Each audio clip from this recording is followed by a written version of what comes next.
slide. Oh iya, saya sudah memberikan tugas di pertemuan terakhir ini di LMS. Nanti Bapak dan Ibu bisa mengerjakannya di dalam sesi pelatihan ini, agar supaya nanti siang saya bisa langsung memeriksa tugasnya ya.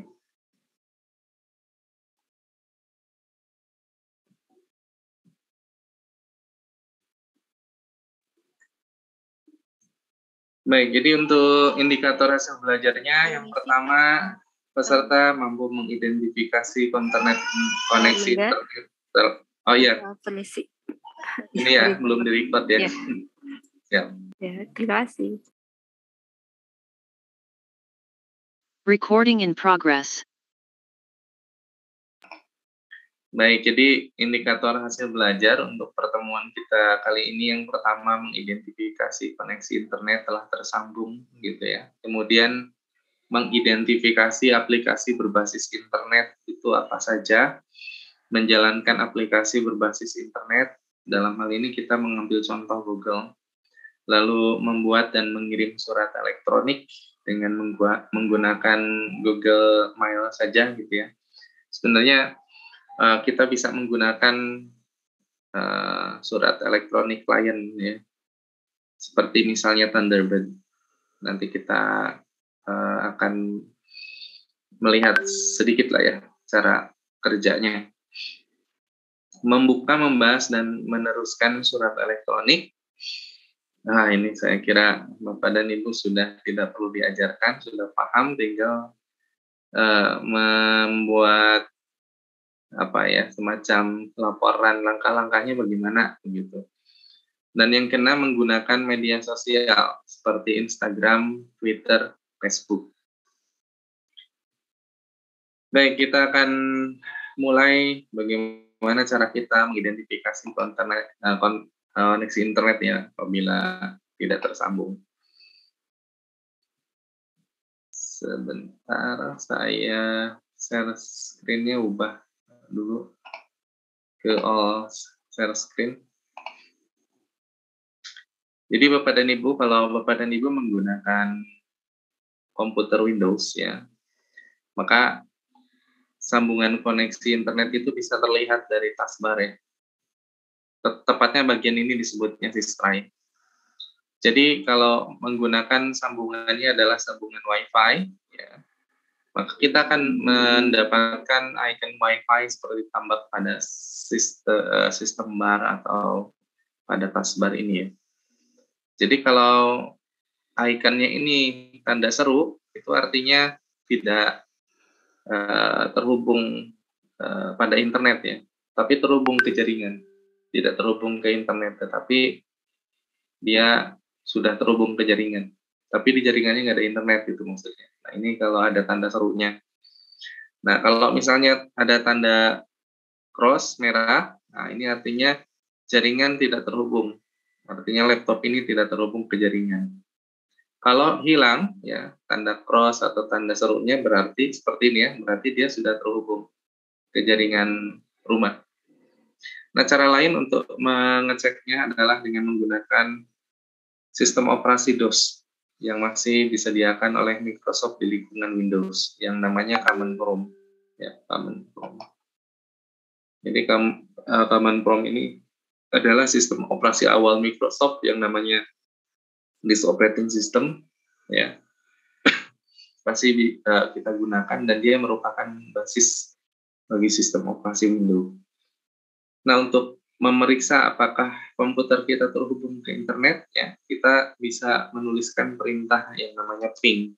Ya. Jadi ping ini adalah perintah yang kita tuliskan di terminal command prompt ini menggunakan masukan berupa nama domainnya misalnya google.com gitu ya. Nah, nanti hasilnya seperti ini. Komputer kita akan mengirimkan 32 byte data ke servernya Google. Lalu nanti komputer kita akan menginformasikan ya berapa besar data yang diterima oleh komputer kita dari server Google. Jadi kalau kita ngirim 32, itu yang harus diterima itu sama ya 32.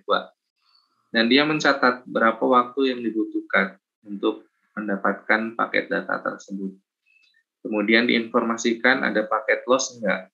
Kalau loss-nya berapa persen kalau ada loss. Nah, jadi kalau loss-nya itu besar, itu artinya jaringan kita bermasalah. Yang dampaknya apa? Koneksi internetnya buruk gitu ya. Kadang putus-putus gitu. Nah, itu disebabkan karena persentase loss-nya besar. Tapi kalau misalnya persentasenya 0%, itu artinya kualitas jaringan kita sangat bagus. Selebihnya adalah bergantung kepada pembatasan bandwidth yang dilakukan oleh provider. Nah, ini yang pertama ya. Kemudian kalau misalnya kita ingin melakukan monitoring, ya ping ini tidak berhenti, maka kita tambahkan atribut min-t ya, time, tanpa ada batas waktu. Maka dia akan melakukan ping, proses untuk ngecek koneksi ini, tanpa ada jeda, begitu terus menerus seperti itu ya. Nah, cara menghentikannya biasanya dengan Ctrl+C. Nah, dengan Ctrl+C, maka proses ping-nya akan selesai. Nah, ini cara pertama yang cara kedua ya, yang biasanya dilakukan oleh kita. Jadi cara pertama, cara umum ya. Cara umum ini menggunakan icon ya, petunjuk icon yang ada di taskbar atau try, lalu kemudian menggunakan perintah ping. Nah, cara lanjutannya adalah dengan menggunakan aplikasi partai ketiga. Salah satu di antara contohnya adalah Netool. Netool dari Action. Ini adalah aplikasi gratisan. Aplikasi gratisan. Dan biasanya digunakan oleh staff IT. Jadi kalau pengguna biasa seperti kita ini jarang ya menggunakan. Kalau pengguna biasa sih biasanya mereka menggunakan indikator Wi-Fi aja ya pada Sistry.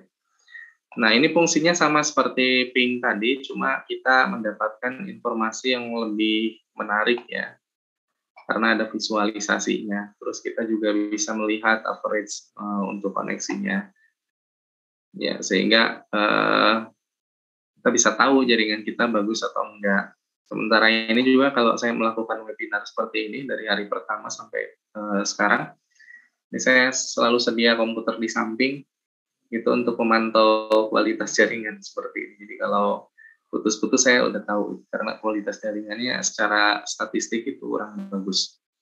Nah, ini yang digunakan untuk monitoring ya tanpa putus. Ada yang hanya ping saja seperti ini.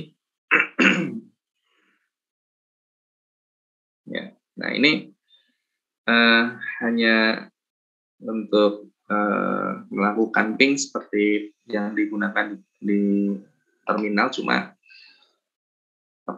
divisualisasikan gitu ya. Dan dia hanya satu ya, hanya satu domain. Kalau yang Netwatch itu bisa kita tambahkan domain lain. Jadi kita bisa melihat bagaimana kualitas sambungan kita ke beberapa server kalau di Netwatch. Kalau di ping itu cuma satu server atau saja gitu ya.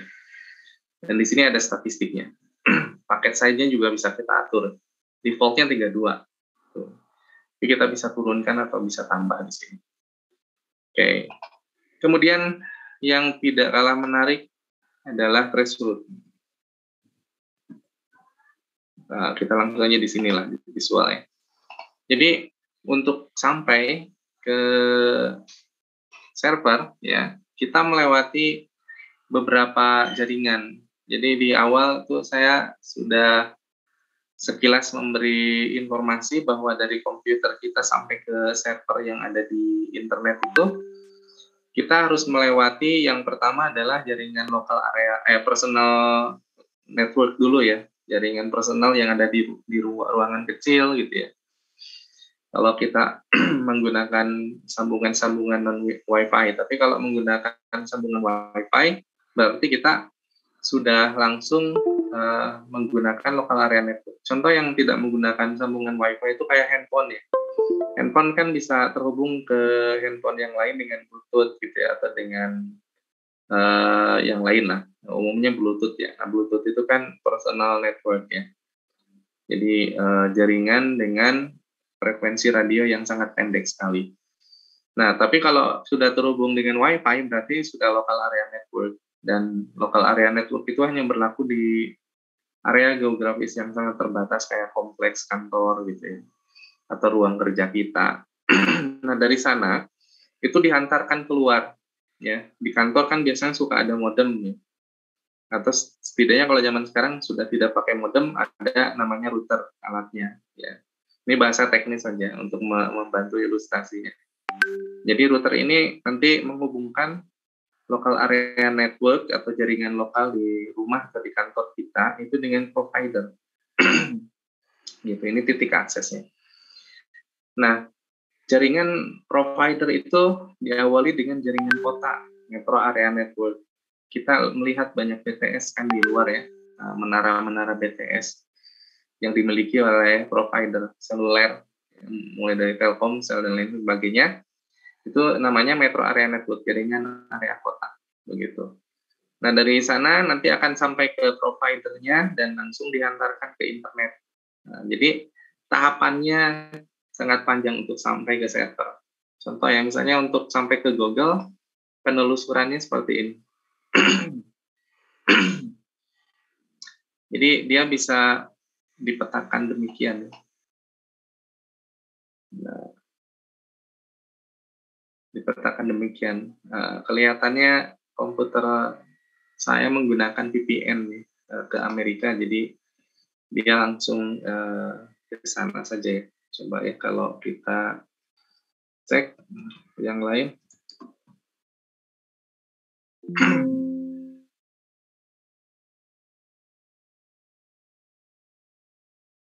Oke. Oh ya, jadi sepertinya ada firewall di sini ya. Jadi loncatan-loncatan ini kalau tidak ada firewall, artinya tidak ada blok, kita bisa melihat dia datangnya dari mana dulu, biasanya dari Jakarta, terus larinya kemana, apa ke Amerika langsung atau ke Singapura. Nah, nanti Bapak dan Ibu kalau tertarik untuk melihat hasilnya, bisa diinstal Accent NetTool-nya ya. Nanti akan kelihatan loncatannya dari mana ke mana. Jadi dengan misalnya di sini ada 8 loncatan, kita bisa sampai ke Amerika Serikat itu dalam waktu yang tidak lama ya, hanya 21 detik begitu. 21 detik saja, milisecond ya, milidetik itu kita sudah sampai ke Amerika Serikat. Jadi sekejap mata kita bisa sampai ke sana. Nah, itu yang bisa kita lakukan untuk memastikan komputer kita ini terhubung ke jaringan enggak, terus kualitas jaringannya seperti apa. Jadi internet ini kependekan dari interconnection network. Dia merupakan jaringan gabungan jaringan yang ada di dunia ini ya. Menggunakan sistem global standard ya. Global standard system yang namanya TCP/IP. Ini istilah teknis ya. Biasanya sih TCP/IP ini dia menyediakan alamat, jadi setiap komputer ini diberikan alamatnya apa, Bapak dan Ibu bisa gunakan command prompt yang paling cepat, lalu tuliskan perintah ipconfig ya, .all misalnya. Nah, seperti ini. Nanti di sini ada informasi khusus misalnya untuk adapter wireless LAN yang saya gunakan sekarang. Kita bisa mendapatkan informasi deskripsinya. Ini adalah drivernya, Qualcomm Mateos. Lalu kemudian ada physical address. Nah, ini adalah alamat unik ya. Setiap komputer memiliki alamat fisik yang berbeda-beda. Jadi tidak ada yang sama. Ya, ini mirip nomor rumah atau apa yang unik lah gitu ya. Dengan berbekal ini, kepolisian bisa mengidentifikasi data ini datangnya dari mana. Itu kan data ini nanti kalau dikirimkan ke internet, dia akan direkam oleh routernya. Nah, router ini yang menghubungkan jaringan private ke jaringan publik. Jaringan publik itu internet. Nah, itu ada rekamannya di router. Ya, sehingga kalau misalnya mau mengidentifikasi dari sisi publik, dia akan nanti akan sampai juga ke routernya. Nah, di router itu akan diidentifikasi data ini, paket data ini sumbernya dari komputer dengan alamat mesin yang mana itu. Nanti bisa ditelusuri di kantor itu komputer yang alamat mesinnya demikian itu punya siapa gitu. Jadi sekalipun kita anonim, komputer kita punya SQL address ya. Kemudian ini adalah alamat internet protokol ya, standar internet protokol, dan dia biasanya kalau pengguna seperti kita yang awam mendapatkan alamat ini itu dari DHCP server namanya ya. Jadi ada server yang secara khusus tugasnya adalah memberikan alamat IP versi 4 seperti ini. Sehingga kita sebenarnya tidak perlu pusing-pusing ini maksudnya apa. Kalau mau memahami ini harus masuk ke pembahasan teknis anak teknik komputer dan jaringan. Baik, ini yang disebut standar IP untuk alamat. Nah, kemudian apa itu Internet Service Provider? Jadi dia adalah penyedia layanan ya. Jadi kita biasanya berlangganan internet ke Telkom, Telkomsel. Nah, mereka perusahaan-perusahaan tersebut adalah penyedia layanan. Penyedia layanan. Jadi kalau kita mau terhubung ke internet, kita nggak bisa langsung. Kita harus melalui provider yang dia mendapatkan apa disebutnya itu hak untuk menyiarkan internet gitu, hak siar gitu. Nah, cara kerja internetnya seperti ini. Untuk terhubung ke internet kita harus berlangganan, itu pasti ya. Nah, setelah berlangganan, maka nanti ISP ini akan memasang jaringan fiber optik kalau sekarang. Lalu dihubungkan ke alat yang namanya router. Seperti yang disampaikan sebelumnya, router ini adalah alat yang menghubungkan jaringan publik atau internet atau ISP ya dengan jaringan local area network di rumah atau di kantor kita. Begitu. Kemudian contoh ya ISP yang terkenal sih di kita IndiHome gitu ya. Kemudian ada lagi kalau saya sekarang pakai Rednet. PLN juga punya ya ISP namanya apa ya? Icon kalau nggak salah. Dan lain sebagainya. Nah, ISP ini macam-macam ya. Layanannya bukan hanya sekedar internet saja, tetapi ada yang membatasi misalnya pada TV digital gitu ya. Internetnya dia tidak memberikan layanan cuma TV digital saja. Nah, untuk menghubungkan komputer ke Wi-Fi itu caranya saya kira Bapak dan Ibu sudah pada paham. Ya. Jadi di bagian ini, Sistra ini kalau diklik nanti akan muncul daftar SSID. SSID itu adalah pengenal yang dimiliki oleh access point. Access point itu apa? Access point itu adalah pemancar yang fungsinya adalah untuk menghubungkan komputer kita ke jaringan. Jadi kayak misalnya dibayangkannya begini mudahnya. Jadi seperti misalnya kita mau mendengarkan lagu dari stasiun radio yang mana gitu ya. Nah, kita tentunya harus tuning ke frekuensinya ya. Jadi kalau frekuensinya sudah tepat, maka kita bisa mendengarkan suara. Nah, frekuensi itu berapa gitu ya. Itu kalau di dalam Wi-Fi itu indikasinya adalah SSID gitu. Jadi kalau di FM itu ada 99,5 FM misalnya gitu ya. Nah, itu kalau di Wi-Fi kayak SSID gitu. Nah, contoh di dalam gambar ini ada solution seluler ya.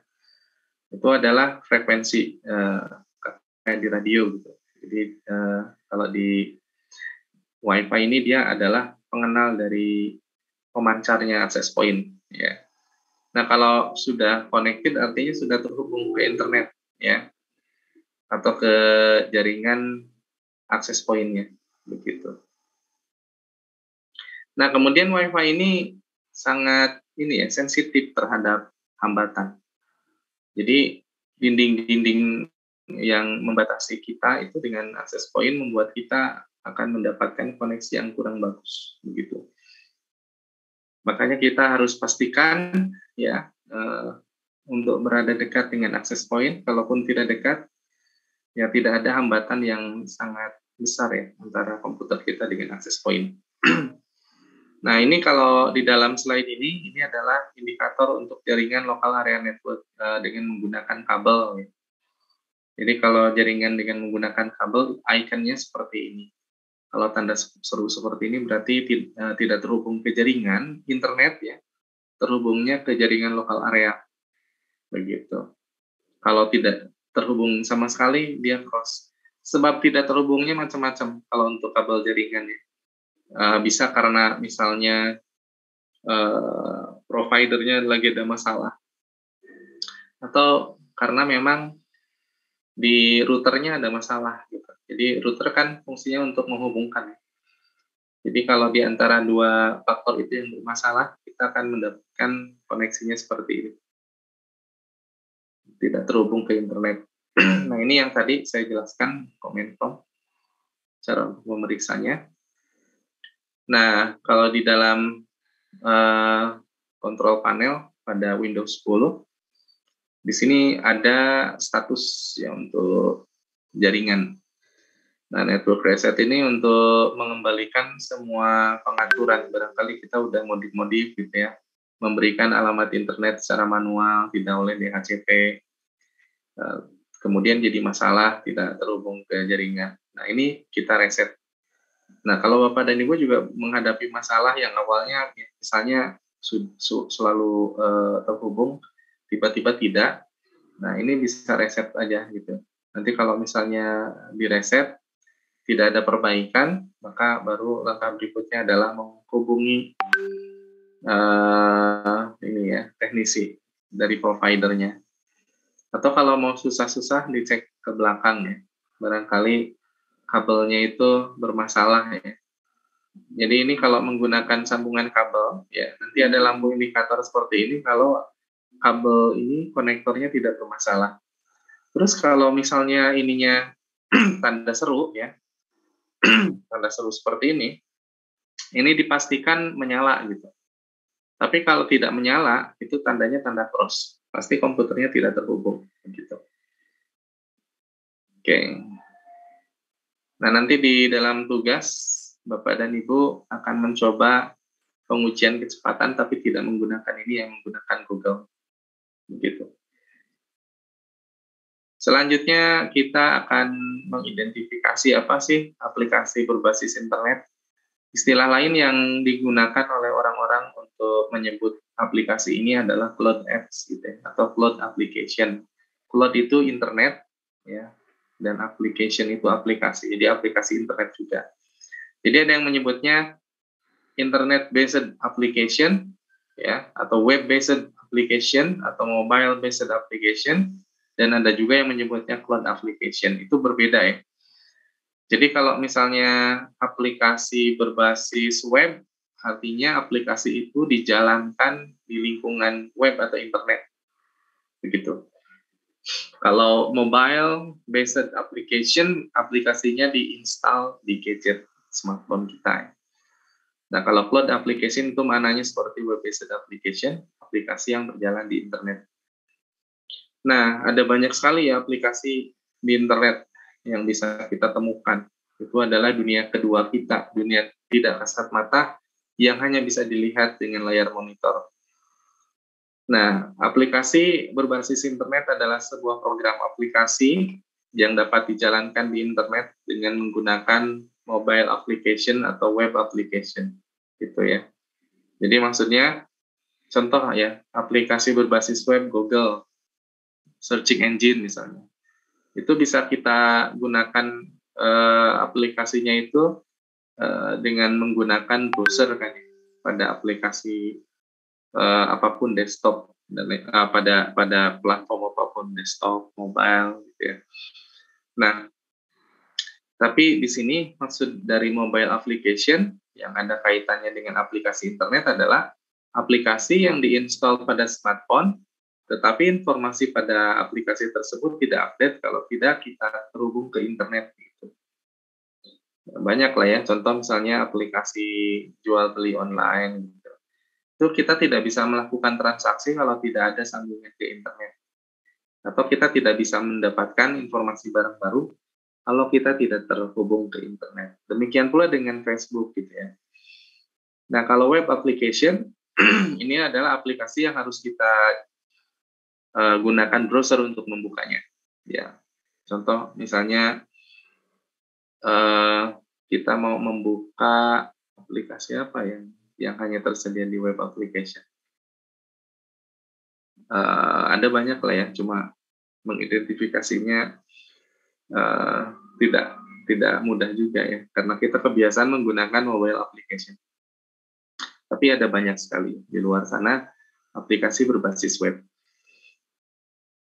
Beberapa kemudahan dan keuntungan dari cloud application ini atau aplikasi berbasis internet ini adalah bisa diakses dari mana saja dengan menggunakan platform apa saja gitu ya.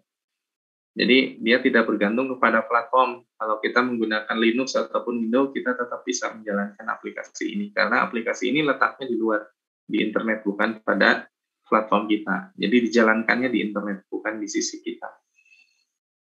Nah, ini contoh ya mobile application versi web application. Jadi seperti yang saya sampaikan, aplikasi mobile itu tersedia pada Android misalnya ya, atau iPhone. Nah, sementara kalau web application ini bisa tersedia pada beragam platform, bisa dari Windows diaksesnya dengan web browser, dari Linux dengan web browser juga, ya, atau dari macOS dengan web browser juga. Nah, berikutnya, sehubungan dengan adanya jaringan, kita bisa membagikan apapun melalui jaringan, ya, termasuk berkas. Ada istilah namanya file sharing.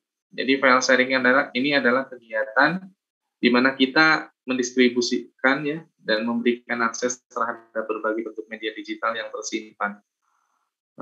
Media digitalnya bisa dokumen, buku elektronik, multimedia, ataupun program komputer. Jadi kalau kita menggunakan misalnya Google Drive, ya, Google Drive seperti ini.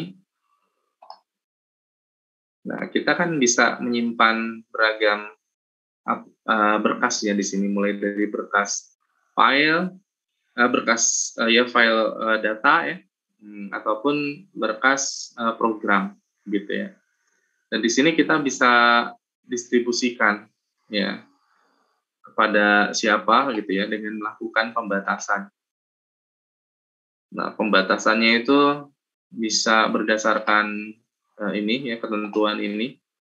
Siapapun yang mendapatkan link bisa menjadi editor misalnya, atau siapapun yang menggunakan email Institut Teknologi Garut bisa menjadi editor atau bisa mengakses berkas ini. Kalau terlarang ini berarti siapapun, sekalipun dia punya copy linknya, dia tidak bisa melakukan apapun, tidak bisa mengakses ya. Atau kita bisa bagikan berdasarkan orang ya, berdasarkan orangnya siapa. Nah, kemudian di Google Drive ini kita bisa melihat berkas apa saja yang dibagikan ke kita dengan mengklik menu Search with Me. Ya. Nah, ini adalah berkas yang kita dapatkan hasil teman kita membagikan berkasnya, gitu. Ya. Ini adalah file sharing.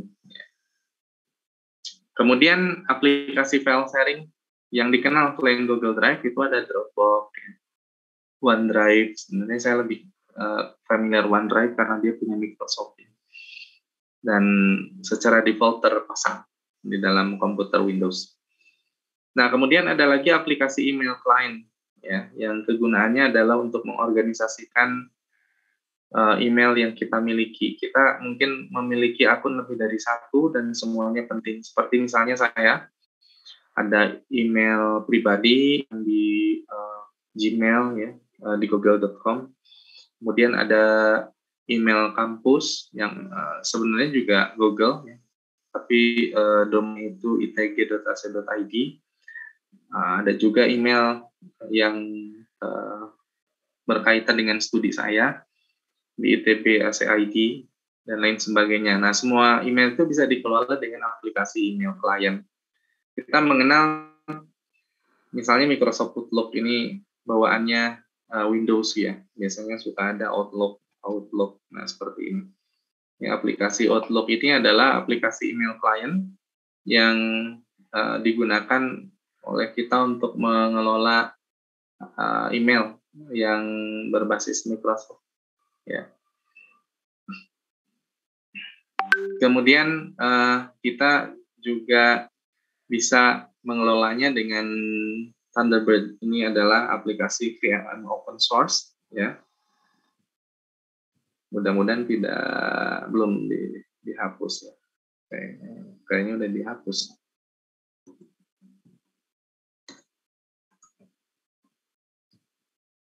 Oh iya, udah dihapus ya. Jadi aplikasi Mozilla Thunderbird ini digunakan juga untuk mengelola email banyak ya.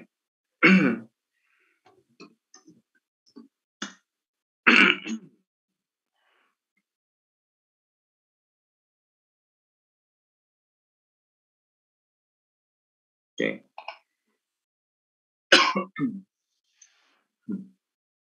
Oh ya, tahapannya rumit ya. Tapi Bapak dan Ibu nanti bisa coba. Kemudian Google Mail. Ini Google Mail itu ya yang biasa kita gunakan.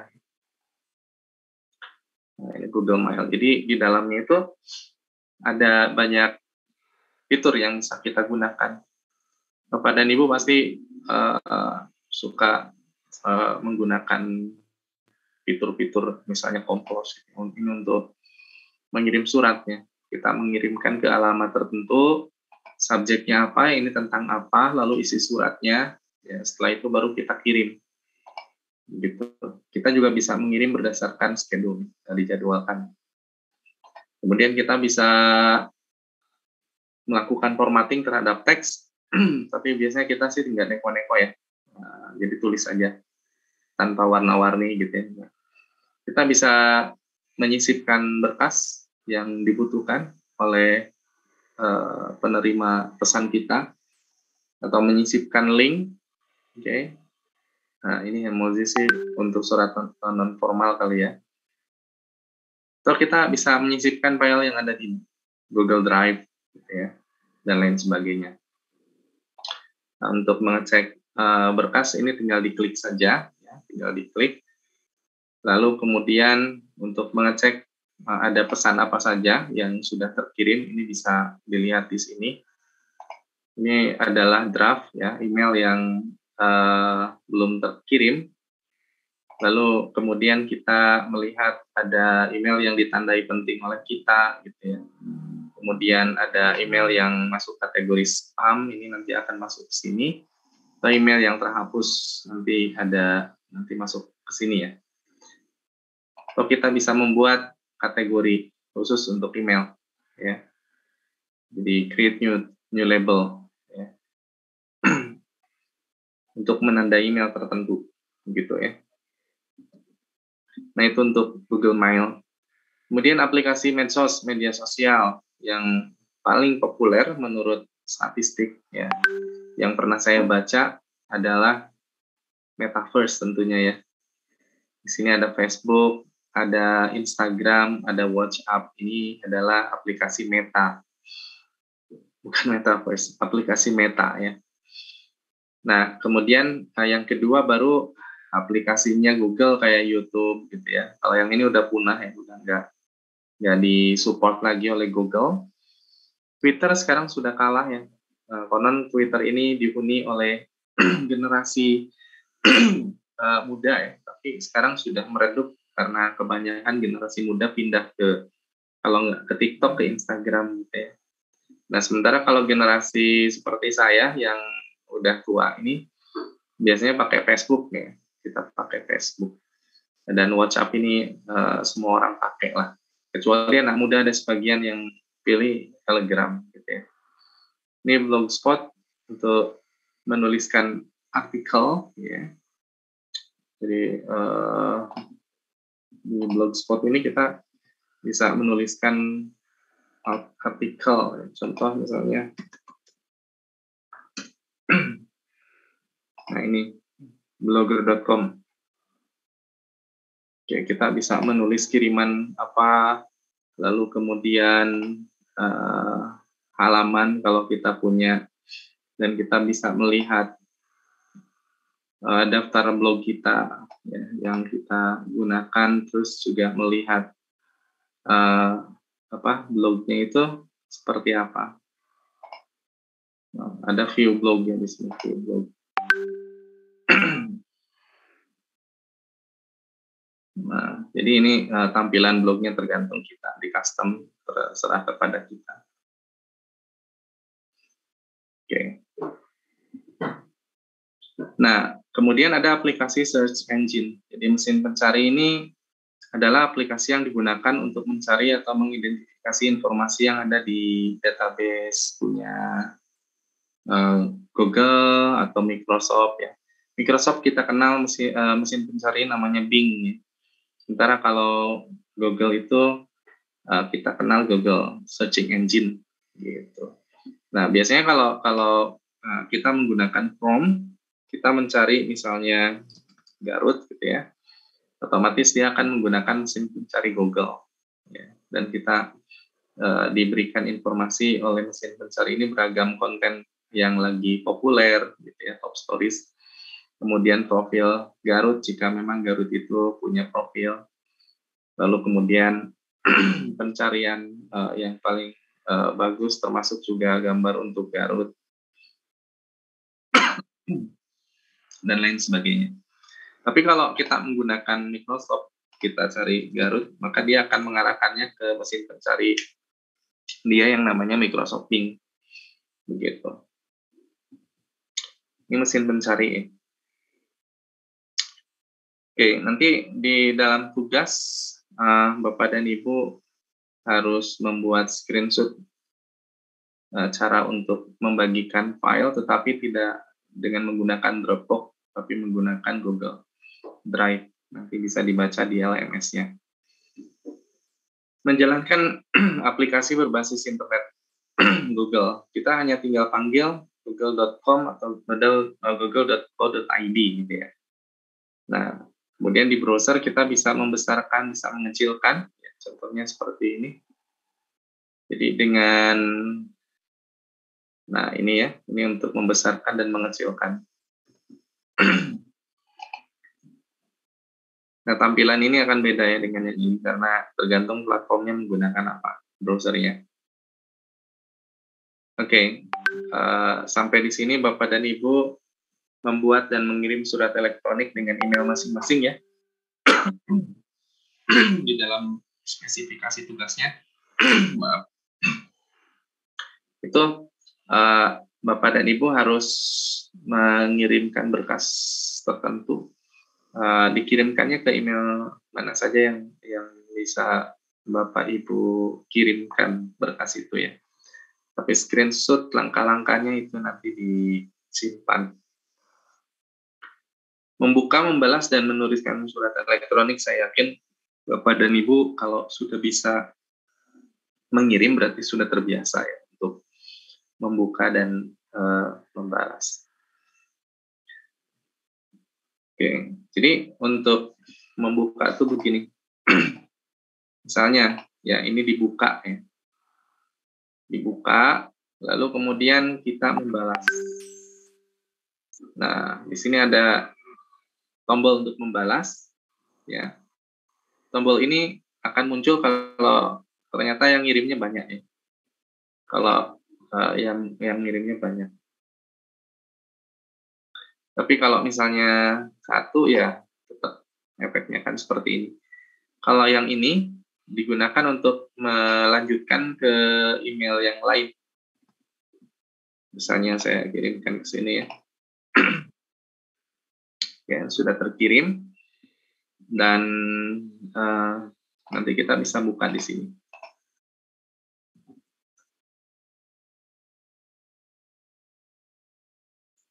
Paham lah ya Bapak dan Ibu yang seperti ini, jadi tidak perlu ajarkan lagi. Nah, ini hasilnya. Ini kalau forward, FWD, biasanya ditandai dengan ini ya. Ini artinya forward. Praktikan cara pembuatan akun.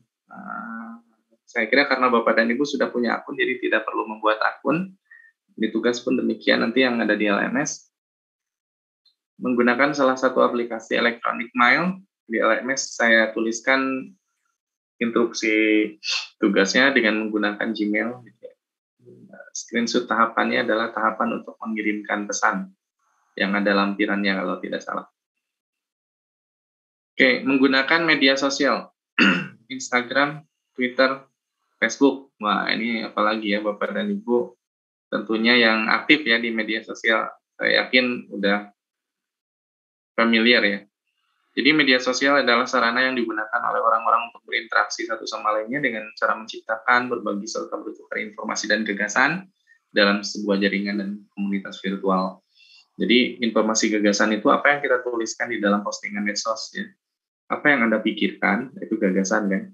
Nah, kalau kita menuliskan posting yang kita pikirkan di Facebook itu adalah gagasan yang kita tukarkan di dalam jaringan. Komunitas virtual ini grup ya, grup Facebook, itu komunitas virtual. Nah, ini contoh-contoh aplikasi media sosial, tadi sudah dibahas ya. Nah, ini fakta penggunaan media sosial. Penggunanya cukup besar sekali. Jadi media sosial ini menjadi negara virtual gitu ya, dalam tanda kutip ya. Dan Indonesia kalau dulu termasuk negara Twitter terbesar di dunia ya. Nah, ini adalah media sosial berdasarkan kebutuhannya. Ya, saya kira ini yang penting adalah bagian ini ya. Kita sebagai orang tua harus tahu pengguna media sosial itu bisa berapa tahun gitu. Kalau di YouTube misalnya 13 tahun itu harus dengan izin orang tua. Gitu ya. Tapi ada yang tidak perlu izin orang tua ya, kayak TikTok gitu, dan lain sebagainya. Kemudian cara pengelolaan akun di media sosial, ya. Jangan membuat akun di media sosial jika belum cukup umur. Gitu. Tapi anak-anak sekarang gitu susah dibilangin ya. Kan harusnya orang tua ya yang mengelola akunnya, tapi anak-anak ini punya akun sendiri dan diprotek lagi gitu dari orang tuanya. Penerapan strategi medsos yang kita buat untuk apa tujuan pengelolaan media sosial tersebut, nah itu ya. Kita mau menggunakannya buat apa? Silaturahmi, promosi jualan barang atau lain sebagainya, itu harus didefinisikan. Lindungi akun media sosial dengan kata kunci atau password yang kuat gitu ya. Biasanya Facebook itu memberikan guide kepada kita cara membuat kata kunci yang kuatnya seperti apa. Buatlah konten yang menarik atau bermanfaat di aplikasi media sosial yang digunakan. Kalau saya sih macam-macam ya. Yang dikirimkannya mulai dari pikiran saya sebagai respon terhadap artikel gitu ya. Atau misalnya pekerjaan saya gitu. Contoh misalnya ini biar datangnya kiriman ini adalah karena proses diskusi dengan teman di media sosial gitu. Kadang apa yang saya diskusikan, gagasan yang muncul saat diskusi saya kirimkan ulang sebagai postingan di beranda. Nah, kalau yang ini komentar saya dalam kaitannya dengan artikel yang ramai diperbincangkan di media sosial. Ini opini saya berkaitan dengan suara. Ya. Kemudian ini juga hasil diskusi dengan teman di medsos. Ini kaitannya dengan pekerjaan saya, kegiatan kemarin hari Minggu, dan ada kaitannya dengan kegiatan belajar, tugas pengajaran di kampus. Ya, jadi media sosial ini digunakan oleh saya untuk memposting hal-hal yang sifatnya pribadi atau sampai ada kaitannya dengan pengalaman. Tentunya yang menurut pandangan saya layak untuk dikonsumsi publik. Ya. Termasuk makanan juga saya share di sini ya. untuk berbagi pengalaman dengan teman-teman. Nah, dengan seperti ini saya jadi tahu, oh ternyata di mana gitu ada tempat yang enak gitu ya. Dan kita berbagi informasi ini dengan teman-teman yang sama-sama menggemari makanan ini. Jadi kita mengirimkan konten seperti ini jangan dipersepsi negatif ya. Kan sebagian orang berpikir itu pamer, itu cuma apa gitu ya. Padahal sebenarnya kita membagikan konten seperti ini tuh untuk mendapatkan respon dari orang-orang yang satu minat gitu ya. Sehingga mendapatkan informasi penting dari mereka yang memiliki minat yang sama gitu. Kemudian fitur kata kunci atau password, nah, pastikan ya menggunakan verifikasi 2 langkah. Ini two factor authentication. Jadi fitur 2 langkah ini mengharuskan siapapun yang mengakses akun kita itu untuk mendapatkan persetujuan dari handphone yang kita gunakan. Begitu. Jadi tidak sembarang orang pada akhirnya bisa mengakses akun kita karena mereka tidak pegang handphone. Kemudian selektif berteman di media sosial. Jadi kalau menurut Nabi itu kalau kita berteman dengan penjual parfum, kita akan terciprati harumnya. Kalau kita berteman dengan pandai besi, kita akan terciprati oleh abunya gitu ya. Jadi kita harus selektif. Kalau teman kita ini teman yang suka berperilaku buruk di media sosial, sebaiknya kita jauhi gitu ya. Kalau tiba-tiba perilaku buruknya muncul di tengah jalan, kalau saya pribadi suka drop gitu. Kalaupun enggak ya diblokir. Karena ya tidak bagus untuk lingkungan interaksi. Ini ada link untuk cek keamanan password. Bapak dan Ibu boleh cek di sana ya, apakah password kita sudah aman atau enggak. Ini untuk mengecek kebocoran data email ya. Nah, akun di Facebook ini harus dikelola juga ya. Kalau ini untuk pembuatan akunnya, Bapak dan Ibu saya kira sudah punya akun Facebook. Kalau ada yang belum ya, sebenarnya tidak ada paksaan ya untuk memiliki akun Facebook ini. Nah, karena pilihannya banyak ya, boleh Instagram, boleh Twitter gitu. Ini beberapa fungsinya, ini untuk pencarian konten di Facebook, ini untuk menulis apa yang menjadi pikiran kita atau gagasan kita atau pengalaman kita gitu ya, yang hendak dibagikan kepada teman-teman kita gitu. Ini bayangkannya begini ya Bapak Ibu, Bapak dan Ibu ketemu sama teman-teman, kan pasti ngobrol ya. Yang diobrolkan kurang lebih seperti status yang dituliskan di sini gitu. Jadi pada saat Bapak dan Ibu menuliskan status di sini, ini adalah cara Bapak dan Ibu ngobrol dengan teman-teman di media sosial. Ya mungkin ada yang nanggapin, ada yang enggak. Kayak misalnya kita kumpulan gitu dengan teman-teman, terus kita ngomongin sesuatu, teman-teman yang lain diam gitu. Tidak ada yang merespon, itu hal biasa saja gitu. Tapi ada yang sampai rame gitu, sampai marah-marahan mungkin ada juga ya, tapi kalau kita ngumpulnya dengan teman-teman yang kita kenal nggak seperti itu. Nah, kemudian beriklan. Oke, kita juga bisa mengiklankan konten kita yang di sana. Ya, contoh. Nah, kita bisa melakukan banyak hal, misalnya sematkan postingan. Postingan ini akan selalu muncul di bagian atas. Simpan postingan, ini memungkinkan kita untuk menemukannya dengan mudah pada bagian simpanan. Edit postingan untuk memodifikasi kontennya, captionnya, gambarnya, dan seterusnya. Ini untuk mengaktifkan, tidak mengaktifkan postingan, tapi tidak dihapus. Ya. Matikan terjemahan kalau misalnya ada fungsi untuk menerjemahkan ke dalam bahasa asing, kita bisa matikan supaya orang di luar negeri misalnya tidak baca itu bisa.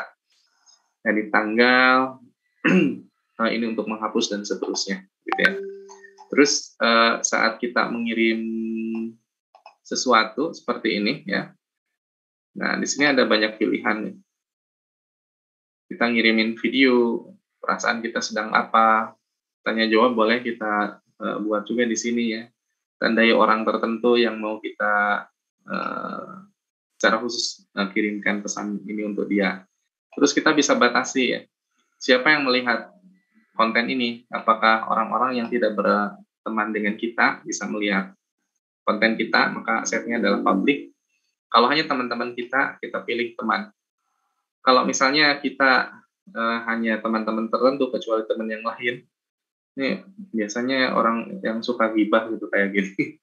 Jadi kita menggibahkan seseorang, jadi orangnya tidak diizinkan untuk melihat kiriman kita. Jelek ya, jangan seperti itu.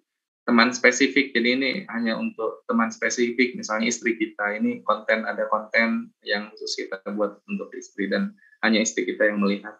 Atau hanya saya saja untuk merekam pengalaman kita ya, dan lain sebagainya. Termasuk teman-teman di grup, gitu, di grup. Oke. Itu untuk Facebook. Kemudian mengirim informasi di media sosial. Periksa konten informasi sesuai dengan kriteria pengguna. Yang tadi ya. Kita mau ngirimnya ke siapa? Ke anak-anak ya, kontennya anak-anak. Mau ngirim ke istri ya, kontennya untuk istri kayak gimana gitu ya. Tentukan target penerima sesuai dengan kebutuhan pengguna. Mempertimbangkan keakuratan informasi yang disebarkan. Nah, di era post-truth ini banyak sekali orang menganggap sesuatu itu benar kalau perasaannya membenarkan gitu, bukan hasil penelusuran fakta. Aduh. Jadi kalau sesuatu itu ya pikiran kita didasarkan kepada perasaan kita yang subjektif dengan mengabaikan fakta yang berlawanan, maka kita sudah terkena namanya post-truth. Gitu. Oke, ini cara mengirimnya.